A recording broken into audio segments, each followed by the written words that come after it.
బొబ్బలిలో రా కదిలిరా సభలో చంద్రబాబు మాట్లాడుతున్నారు. ఇప్పుడు లైవ్ చూద్దాం. జగన్మోహన్ రెడ్డి అనునిత్యం అబద్ధాలు చెప్తావు. ఈ విషయంలో మీరు ప్రజలను అడిగితే వాళ్ళే చెప్తారు. రికార్డులు చూస్తే అవి అర్థమవుతాయి.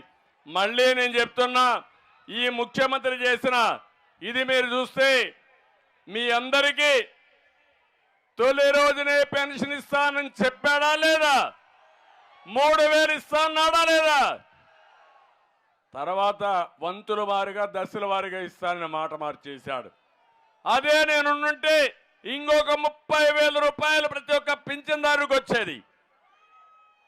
జగన్మోహన్ రెడ్డి మీకు 30,000 రూపాయలు బాకీ ఉన్నాడు పింఛన్దారులకి, పెన్షన్స్కి అందరికీ. అందుకే నేను ఒకటే హామీ ఇస్తున్నా, మళ్ళీ రాబోయే రోజుల్లో వీళ్ళకు న్యాయం చేసే బాధ్యత కూడా తెలుగుదేశం పార్టీ తీసుకుంటాం. చరిత్రలో మొట్టమొదటిసారిగా కిడ్నీ బాధితులకి, తలసేమియా వ్యాధి బాధితులకి, కల్లుగీత కార్మికులకి, డప్పు కళాకారులకి, మత్స్యకారులకి 50 ఏళ్లకే పింఛనిచ్చాం.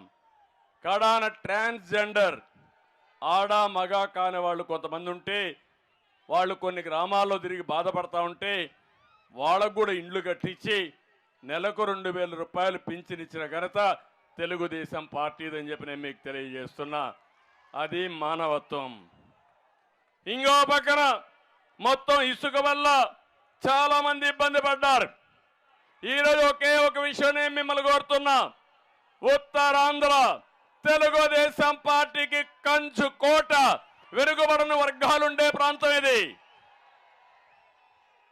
ఎప్పుడూ మమ్మల్ని అభిమానించారు, తెలుగుదేశం పార్టీకి బలపరిచారు.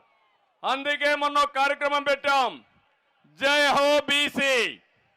మళ్ళీ బీసీల రాజ్యం వస్తుంది, తెలుగుదేశం వస్తుంది, జనసేన ఉంటుంది. కలిసి ఈ బీసీలను అన్ని విధాలా ఆదుకునే బాధ్యత మేము తీసుకుంటామని ఈ సభా సందర్భంగా మీకు తెలియజేస్తున్నా. ఇంకో పక్క ఈ ప్రాంతానికి బీసీలకు న్యాయం చేయడం. ఒక విషయం మీరు చూడండి, ఇప్పుడు ఇక్కడ పెత్తనం అనుకుంటున్నాం, ఇక్కడ బొత్స ఉన్నాడు. పాపం బొత్స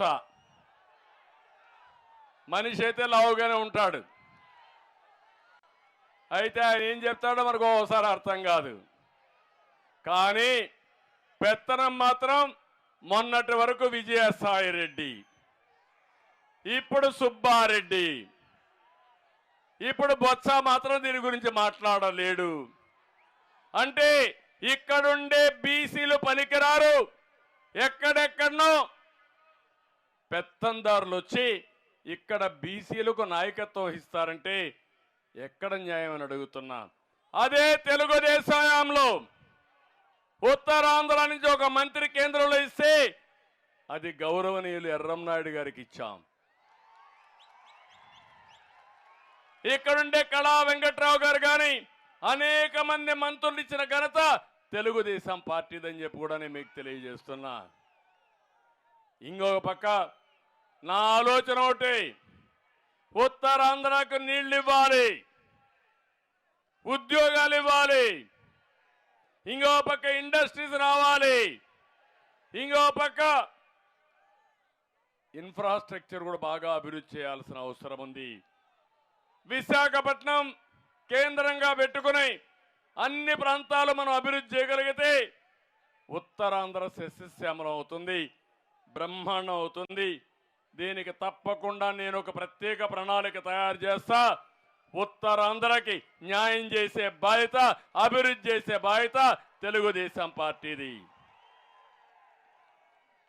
తెలుగుదేశం పార్టీ హయాంలో 1,600 కోట్ల రూపాయలు సాగునీటి ప్రాజెక్టులకు ఖర్చు పెట్టాం. ఈరోజు మీరు ఏం చేశారు?